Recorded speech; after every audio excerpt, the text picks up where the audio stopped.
Hey there, superstar. Brian Fryer here, your social media upline. Wanted to do a quick tutorial on the Facebook Live thumbnail.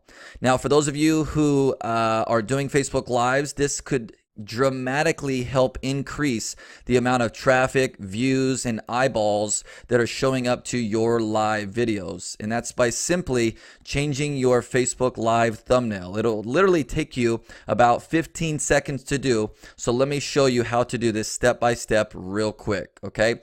So for those of you doing your videos from your personal profile, okay, here's where I'm at. You'll hover over the More button, click on Videos, and then we'll click on Your Videos. And as you can see, here's the library of all your videos, right? You'll hover over whichever video you're going to edit. The top right corner, we'll click on that and then hit Edit This Video.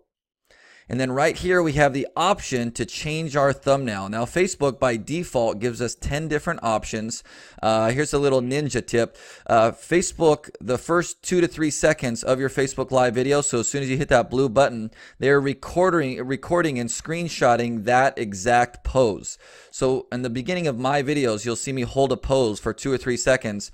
That's because I know that Facebook will have that first thumbnail ready there for me. That's typically the one I use.